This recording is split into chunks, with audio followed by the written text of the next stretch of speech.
Bonjour frères et sœurs et chers amis. La paix soit avec vous. C'est ainsi que le Seigneur ressuscité a salué ses disciples le dimanche soir, jour de sa résurrection, mais aussi la semaine d'après. Et j'aimerais lire ce passage avec vous dans l'évangile de Jean, chapitre 20, versets 19 à 29.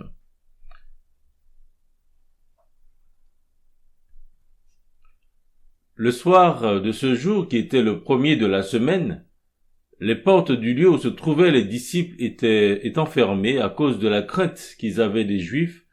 Jésus vint, se présenta au milieu d'eux et leur dit « La paix soit avec vous ». Et quand il eut dit cela, il leur montra ses mains et son côté. Les disciples furent dans la joie en voyant le Seigneur. Jésus leur dit de nouveau « La paix soit avec vous ». Comme le Père m'a envoyé, moi aussi je vous envoie. Après ces paroles, il souffla sur eux et leur dit, recevez le Saint-Esprit. Ceux à qui vous pardonnerez les péchés, ils leur seront pardonnés. Et ceux à qui vous les retiendrez, ils leur seront retenus. Thomas, appelé Didyme, l'un des 12, n'était pas avec eux lorsque Jésus vint. Les autres disciples lui dirent donc, nous avons vu le Seigneur. Mais il leur dit, si je ne vois dans ses mains la marque des clous, et si je ne mets mon doigt dans la marque des clous, et si je ne mets ma main dans son côté, je ne croirai point. 8 jours après, les disciples de Jésus étaient de nouveau dans la maison, et Thomas se trouvait avec eux. Jésus vint, les portes étant fermées, se présenta au milieu d'eux et dit, la paix soit avec vous. Puis il dit à Thomas, avance ici ton doigt, et regarde mes mains. Avance aussi ta main, et mets-la dans mon côté. Et ne sois pas incrédule, mais crois. Thomas lui répondit, mon Seigneur et mon Dieu. Jésus lui dit, parce que tu m'as vu, tu as cru. Heureux ceux qui n'ont pas vu et qui ont cru. Oui, que notre Seigneur vous donne sa paix, à vous qui vivez dans la crainte, comme les disciples qui avaient peur des Juifs, qu'il vous donne aussi sa paix à vous qui êtes dans l'incrédulité, comme l'a été Thomas. Il nous a donné sa paix à nous, ses disciples, qui sommes rassemblés en son nom pour le louer et l'adorer. Car le Seigneur Jésus est mort, mais il est aussi ressuscité. Il a eu la victoire totale sur la mort, sur le péché, sur le diable. Il nous a libérés de nos craintes, de nos doutes, de notre incrédulité, pour que nous le célébrions, lui, le roi des rois et le Seigneur des seigneurs. C'est pour cela que vraiment nous sommes invités à louer, à célébrer notre Dieu qui nous donne la paix. L'apôtre Paul dit, étant donc justifiés par la foi, nous avons la paix avec Dieu par notre Seigneur Jésus-Christ. Louons notre Seigneur avec ce chant qui dit « Seigneur, que n'ai-je mille voix ?» On trouve cela dans le cantique « À toi la gloire », chapitre le numéro 76, et « Ou les ailes de la foi », le numéro 51.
prenons un temps pour prier, pour remettre ces instants entre les mains du Seigneur.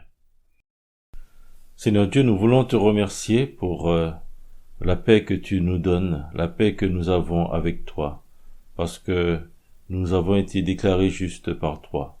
Tu as donné ton Fils qui a donné sa vie sur cette croix pour que nous puissions avoir la paix avec toi, mais aussi la paix les uns avec les autres. C'est pour cela que nous sommes assemblés, réunis en ton nom pour faire monter vers toi notre adoration, nos louanges, Seigneur. Que tu puisses les agréer. Dispose nos cœurs aussi à l'écoute de ta parole. Que ton nom soit loué et béni au nom du Seigneur Jésus-Christ. Amen. Continuons avec le cantique de Dieu, l'amour éternel. On le trouve dans les cantiques à toi la gloire, le numéro 246, ou dans les aides de la foi, le numéro 55.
Ouvrons la parole de notre Dieu et lisons ensemble le texte qui se trouve dans Ésaïe, chapitre 25, les versets 1 à 12.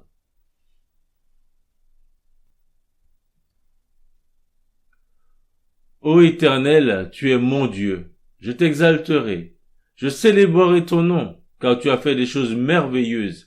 Tes desseins conçus à l'avance sont fidèlement accomplis. Car tu as réduit la ville en un monstre de pierre, la cité forte en un tas de ruines. La forteresse des barbares est détruite. Jamais elle ne sera rebâtie. C'est pourquoi les peuples puissants te glorifient. Les villes des nations puissantes te craignent. Tu as été un refuge pour le faible, un refuge pour le malheureux dans la détresse, un abri contre la tempête, un ombrage contre la chaleur, car le souffle des tyrans est comme l'ouragan qui frappe une muraille. Comme tu domptes la chaleur dans une terre brûlante, tu as dompté le tumulte des barbares. Comme la chaleur est étouffée par l'ombre de nuages, ainsi ont été étouffés les chants de triomphe des tyrans. L'Éternel des armées prépare à tous les peuples sur cette montagne un festin de mets succulents, un festin de vin vieux, de mets succulents pleins de moelle, de vin vieux clarifié. Et sur cette montagne, il anéantit le voile qui est sur tous les peuples, la couverture qui couvre toutes les nations. Il engloutit la mort pour toujours. Le Seigneur, l'Éternel, essuie les larmes de tous les visages. Il fait disparaître de toute la terre l'opprobre de son peuple, car l'Éternel a parlé. En ce jour, l'on dira, voici, c'est notre Dieu en qui nous avons confiance, et c'est lui qui nous sauve. C'est l'Éternel en qui nous avons confiance. Soyons dans l'allégresse et réjouissons-nous de son salut. Car la main de l'Éternel repose sur cette montagne, et Moab est foulé sur place, comme la paille est foulée dans une mare à fumier. Au milieu de cette mare, il étend ses mains, comme le nageur les étend pour nager. Mais l'Éternel abat son orgueil et déjoue l'artifice de ses mains. Il renverse, il précipite les fortifications élevées de tes murs. Il les fait crouler à terre jusque dans la poussière. Disons donc, comme Ésaïe, ô Éternel, tu es mon Dieu. Je t'exalterai, je célébrerai ton nom. Oui, faisons-le, frères et sœurs, chers amis, car il a fait des choses merveilleuses, et ses desseins conçus à l'avance sont fidèlement accomplis.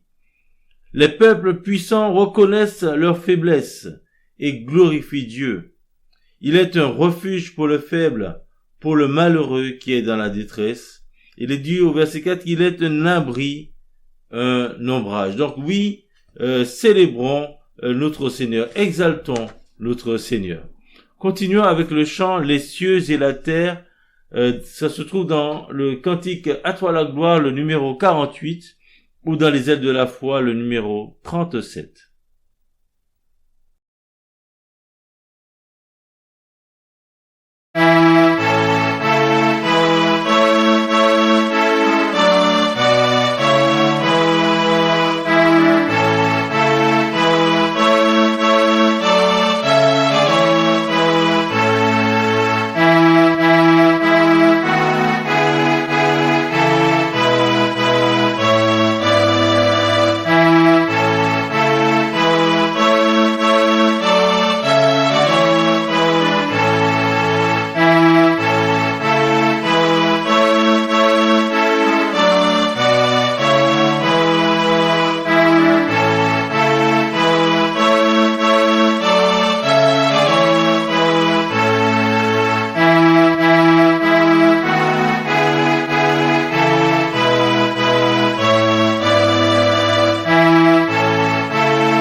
Je vous propose une autre lecture qui se trouve dans Ésaïe chapitre 26, les versets 1 à 13.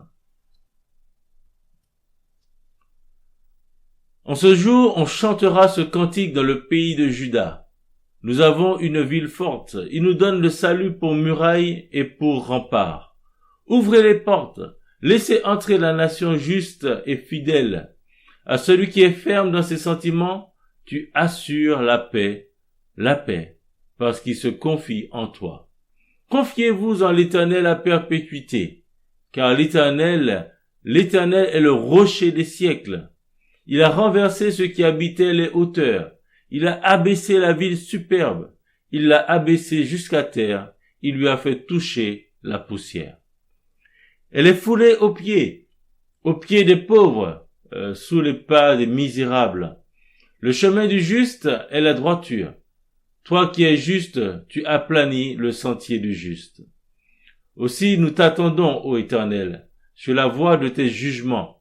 Notre âme soupire après ton nom et après ton souvenir.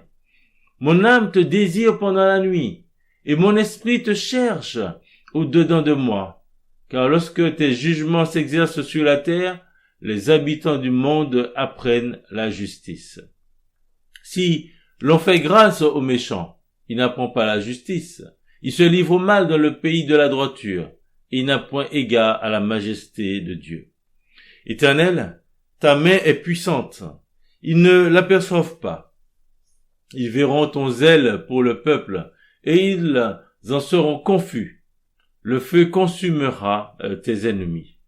Éternel, tu nous donnes la paix, car tout ce que nous faisons, c'est toi qui l'accomplis pour nous. Éternel notre Dieu, d'autres maîtres que toi ont dominé sur nous, mais c'est grâce à toi seul que nous invoquons ton nom. Oui, invoquons le nom du Seigneur, célébrons-le, parce qu'il est un Dieu fidèle et c'est lui qui nous donne la paix. Chantons un autre chant qui dit « Devant le trône du Très-Haut », on le trouve dans le J'aime l'Éternel, le numéro 739.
Maintenant, frères et sœurs, j'aimerais vous inviter à prendre un temps pour adresser à Dieu vos prières d'action de grâce, que vous puissiez cliquer sur la touche pause et priez, prenez le temps de célébrer l'Éternel.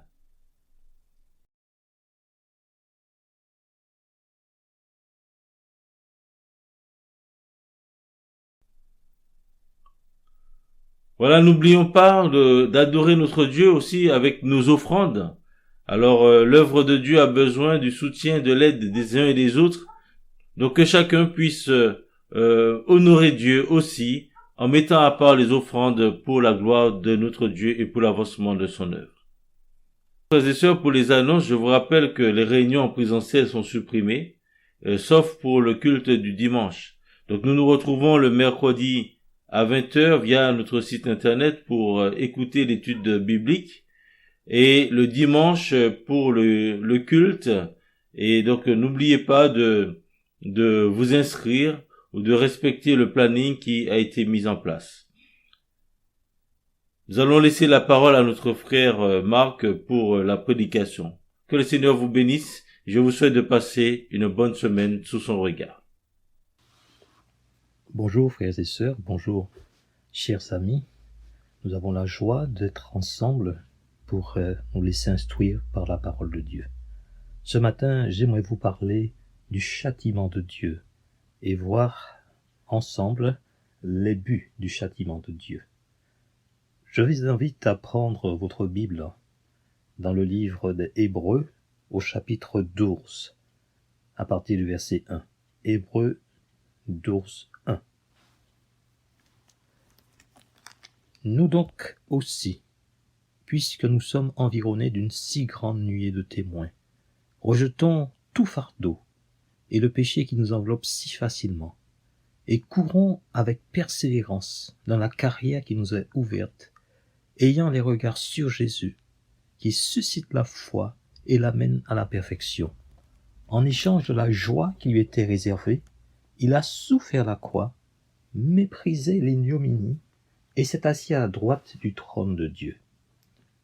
Considérez, en effet, celui qui a supporté contre sa personne une telle opposition de la part des pécheurs, afin que vous ne lassiez point l'âme découragée.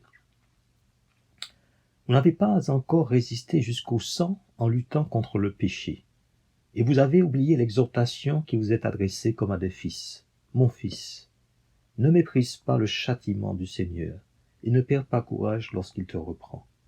Car le Seigneur châtie celui qu'il aime, et il frappe de la verge tous ceux qu'il reconnaît pour ses fils. Supportez le châtiment, c'est comme des fils que Dieu vous traite. Car quel est le fils qu'un père ne châtie pas? Mais si vous êtes exempt du châtiment auquel tous sont part, vous êtes donc des enfants illégitimes et non des fils. D'ailleurs, puisque nos pères selon la chair nous ont châtiés, et que nous les avons respectés, ne devons-nous pas à bien plus forte raison nous soumettre au Père des esprits pour avoir la vie?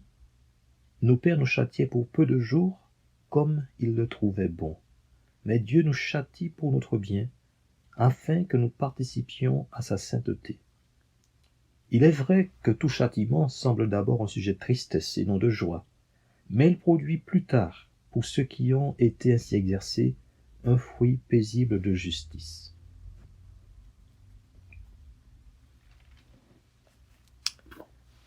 Les Juifs à qui la lettre aux Hébreux s'adresse sont l'objet de persécutions parce qu'ils ont quitté le judaïsme. Ce sont leurs parents et leurs amis qui les persécutent parce qu'ils n'acceptent pas qu'ils aient renoncé aux coutumes et aux traditions religieuses du judaïsme. L'auteur de la lettre aux Hébreux avait déjà rappelé à ses lecteurs les faits suivants. Hébreux, chapitre 11, versets 32 à 33. Souvenez-vous de ces premiers jours où, après avoir été éclairés, vous avez soutenu un grand combat au milieu des souffrances. D'une part, exposé comme en spectacle aux opprobres et aux afflictions, et de l'autre, vous associant à ceux dont la position était la même. Les persécutions se sont surtout manifestées sous la forme de pression sociale et économique. Les Hébreux avaient perdu pratiquement tout. Devant les nombreuses souffrances, certains croyants pouvaient s'interroger. Nous avons le même genre d'interrogation lorsque la vie devient difficile, n'est-ce pas? Mais où est Dieu? Mais que fait Dieu? Est-il réellement avec nous? Pourquoi les inconvertis réussissent si bien alors que nous souffrons?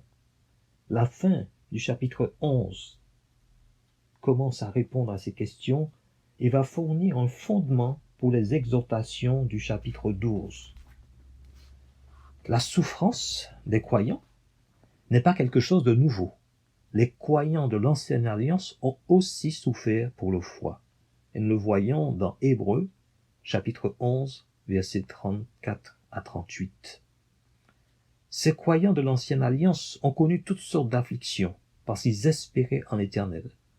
Cependant, ils avaient la bonne attitude devant les afflictions et ont poursuivi la course de la foi. Les Juifs qui souffraient devaient donc prendre exemple sur eux. Mais plus que cela, ils devaient fixer les regards sur Jésus qui a souffert beaucoup plus que quiconque et qui a renoncé à beaucoup plus que quiconque. Hébreux chapitre 12, verset 4, nous lisons « Vous n'avez pas encore résisté jusqu'au sang en luttant contre le péché. » Aucun des Juifs qui souffraient n'avait enduré tout ce que Jésus a enduré. Jésus a donné sa vie pour le péché du monde et eux pas. Jésus a vécu en obéissant parfaitement au Père sans commettre aucun de péché, eux pas. Jésus était l'homme parfait, ne méritant aucun châtiment. Au contraire, les Juifs éprouvés n'étaient pas des hommes parfaits. Certaines de leurs souffrances étaient méritées et visaient leur châtiment pour leur croissance spirituelle. Pour bien comprendre les enseignements de notre passage, il nous faut remonter à l'étymologie d'un mot qui revient souvent, châtiment, châtier. Le mot grec traduit par châtiment désigne l'éducation d'un enfant. La notion associée à ce terme est large, car ce terme désigne tous ceux que les parents ou les enseignants vont mettre en œuvre pour former, pour châtier, pour instruire les enfants, afin d'en faire des hommes mûrs. Quels sont donc les buts du châtiment de Dieu? Dieu utilise les épreuves et les afflictions en guise de châtiment, de correction, pour instruire ses enfants et les amener à la maturité spirituelle. Les châtiments que Dieu inflige visent 3 buts: la punition, la prévention et l'instruction. Il faut bien noter qu'il y a une différence entre les châtiments de Dieu et les jugements de Dieu. En tant qu'enfants de Dieu, nous ne subirons jamais le jugement de Dieu pour nos péchés, car Christ a déjà subi pour nous ce jugement de Dieu à la croix du Calvaire. Dieu ne peut pas nous faire payer ce que son Fils a déjà payé en totalité. En Christ, Dieu nous a fait grâce pour toutes nos offenses, comme nous le lisons dans Colossiens chapitre 2, verset 13. Et Romains chapitre 8, verset 1 nous dit « Il n'y a donc maintenant aucune condamnation pour ceux qui sont en Jésus-Christ. » Quand donc Dieu nous châtie, il agit en tant que Père et non en tant que juge. Examinons maintenant les 3 buts du châtiment de Dieu. Il y a d'abord la punition. La punition est une conséquence directe de nos péchés. C'est un châtiment de Dieu qui vise notre correction et non notre jugement. Dieu a puni David parce qu'il avait commis l'adultère avec Bathsheba et avait fait tuer son mari. David n'a pas perdu son salut, mais son péché lui a occasionné d'innombrables chagrins. David a perdu le fils de Bathsheba. Plusieurs de ses autres fils ont été une cause de tristesse. Il a connu des années d'angoisse. Dieu lui a dit, par la bouche de Nathan le prophète, dans 2 Samuel chapitre 12 verset 10, « Maintenant l'épée ne s'éloignera jamais de ta maison, parce que tu m'as méprisé, et parce que tu as pris la femme d'Uri, le Hétien, pour en faire ta femme. » À cette époque, les rois avaient l'habitude de commettre l'adultère, et même pire. On considérait même que c'était un de leurs privilèges. Mais ce n'est pas parce que la société tolère le péché que l'enfant de Dieu peut se permettre de le pratiquer. Dieu a donc corrigé David, non par colère, mais par amour. Et la correction de Dieu a fait de David un homme meilleur, car elle visait un but, le rapprocher davantage de Dieu, le convaincre de ne plus pécher et le faire croître vers la maturité. Dieu a aussi châtié beaucoup de chrétiens de l'église de Corinthe qui méprisaient la table du Seigneur en l'utilisant comme prétexte pour faire la fête. Certains étaient ivres à la scène. Et nous pouvons voir ça dans 1 Corinthiens chapitre 11, versets 20 à 22. 1 Corinthiens chapitre 11, verset 32 précise même que nous sommes châtiés par le Seigneur afin que nous ne soyons pas condamnés avec le monde. Lorsque les parents châtient leurs enfants, ils ne les chassent pas de la famille. Lorsque nous châtions nos enfants, nous ne les chassons pas de notre famille. Nous les châtions pour corriger leur conduite et non pas pour les renier. Quand Dieu nous châtie, il ne nous chasse pas de sa famille.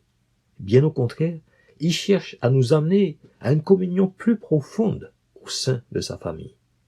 De la même manière que nos enfants ont du mal à voir le bon côté de nos châtiments, nous avons du mal à voir le bon côté des châtiments de Dieu. Le châtiment de Dieu peut nous faire souffrir, il peut faire mal, mais il ne peut pas nous nuire. Nous lisons dans le psaume 89, versets 31 à 33, ce que Dieu dit de ses enfants. « Si ses fils abandonnent ma loi et ne marchent pas selon mes ordonnances, s'ils violent mes préceptes et n'observent pas mes commandements, je punirai de la verge leurs transgressions et par des coups leurs iniquités. »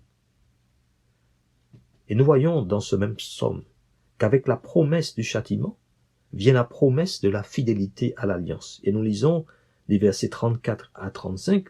« Mais je ne lui retirerai point ma bonté et je ne trahirai pas ma fidélité. Je ne violerai point mon alliance et je ne changerai pas ce qui est sorti de mes lèvres. Quand Dieu châtie, il ne rejette donc pas, mais il corrige. » Voilà, ce premier but du châtiment de Dieu, la punition.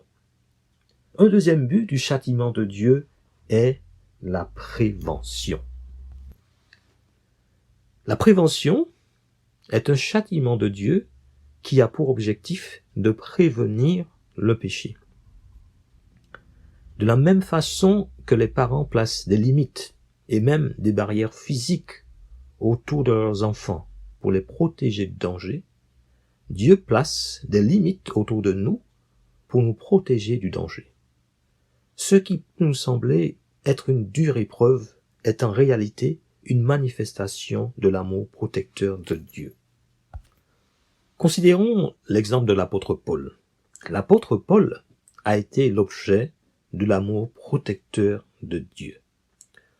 Pour l'empêcher de devenir orgueilleux, après les sublimes révélations qu'il a reçues, Dieu lui a mis une écharde dans la chair. 2 Corinthiens, chapitre 12, verset 7. « Et pour que je ne sois pas enflé d'orgueil, à cause de l'excellence de ces révélations, il m'a été mis une écharde dans la chair, un ange de Satan pour me souffleter et m'empêcher de m'enorgueillir. » L'écharde dans la chair a été permise par Dieu, non pas parce que Paul était orgueilleux, mais pour l'empêcher de devenir orgueilleux. Paul n'aimait pas l'écharde dans la chair et a prié 3 fois le Seigneur pour qu'il la retire. Quand Dieu lui a dit, dans 2 Corinthiens chapitre 12 verset 9, « Ma grâce te suffit, car ma puissance s'accomplit dans la faiblesse », Paul a joyeusement accepté l'écharde. Il s'en est même glorifié. 2 Corinthiens chapitre 12 verset 9, « Je me glorifierai donc bien plus volontiers de mes faiblesses, afin que la puissance de Christ repose sur moi. » Paul a appris que Dieu se servait non seulement de cette écharde, mais également de beaucoup d'autres afflictions pour le rendre meilleur. 2 Corinthiens chapitre 12, verset 10. C'est pourquoi je me plais dans les faiblesses, dans les outrages, dans les calamités, dans les persécutions, dans les détresses pour Christ, car quand je suis faible, c'est alors que je suis fort. Le châtiment du Seigneur rendait Paul meilleur. Le châtiment du Seigneur faisait partie des bénédictions de Dieu, même si le châtiment était moins attrayant que certaines autres bénédictions. Et Paul était reconnaissant. Chers frères et sœurs, chers auditeurs, nos maladies, nos échecs et nos autres problèmes peuvent être des façons pour Dieu de nous protéger de quelque chose de bien pire. Si les enfants de Dieu acceptaient sa correction préventive avec plus de joie et de reconnaissance, notre Père céleste aurait bien moins besoin de nous administrer sa correction punitive. En plus de nous punir et de nous prévenir, les châtiments de Dieu visent un troisième but. Il cherche à nous instruire en vue d'une vie meilleure et d'un meilleur service. Nous examinons donc maintenant le troisième but du châtiment de Dieu. Il s'agit de l'instruction. Les châtiments de Dieu peuvent nous instruire et nous permettre ainsi de connaître la puissance et l'excellence de Dieu. Car il arrive que Dieu obtienne plus facilement notre attention par l'affliction plutôt que par la bénédiction. L'affliction nous rend plus conscients de nos limitations et donc de notre besoin du Seigneur. La prospérité a plutôt tendance à nous rendre autonomes, indépendants. Or, nous avons besoin du Seigneur dans tous les temps, aussi bien dans les mauvais jours que dans les bons jours. Mais nous n'éprouvons pas ce besoin du Seigneur tout le temps. Et ce besoin du Seigneur, nous l'éprouvons davantage quand nous sommes confrontés à notre impuissance. Au dire même de Dieu, Job était un homme intègre et droit. Il craignait Dieu et se détournait du mal. Job, chapitre 1, verset 1. Pourtant, Dieu a permis qu'il endure de nombreuses épreuves. Job et Paul étaient tous deux de bons serviteurs de Dieu. Pourtant, ils ont été affligés tous les deux par des anges de Satan avec l'approbation de Dieu. Job, chapitre 1, verset 12, Job, chapitre 2, verset 6. Les épreuves de Job n'étaient pas une punition ou une prévention. Elles étaient permises par Dieu pour l'instruire davantage sur les voies et le caractère du Seigneur. Job n'a pas appris le pourquoi des épreuves, le pourquoi de ces épreuves, mais il a appris que Dieu est grand et merveilleux. Il a été instruit de merveilles qui le dépassaient et qu'il ne concevait pas. Il a finalement confessé dans Job, chapitre 42, verset 3, verset 5 et verset 6, et je lis le verset 3, « Oui, j'ai parlé sans les comprendre, de merveilles qui me dépassent et que je ne conçois pas. » Le verset 5, « Mon oreille avait entendu parler de toi, mais maintenant mon œil t'a vu. » C'est pourquoi, verset 6, « Je me condamne et je me repens sur la poussière et sur la cendre. » Job a aussi appris quelque chose sur lui-même. La sagesse de l'homme n'est pas la sagesse de Dieu. Il faut faire confiance à Dieu pour ce qu'il est et non pour ce que nous pouvons voir ou comprendre. Les châtiments de Dieu nous enseignent aussi à avoir de la compassion pour les autres.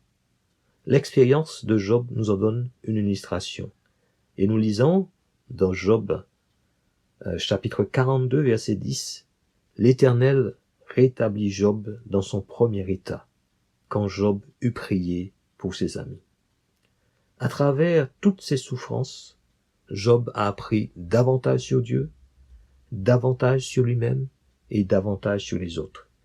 Il a beaucoup appris à l'école de la souffrance de Dieu. Lorsque nous avons des difficultés, des problèmes ou des chagrins, souvenons-nous que nous sommes à l'école de Dieu.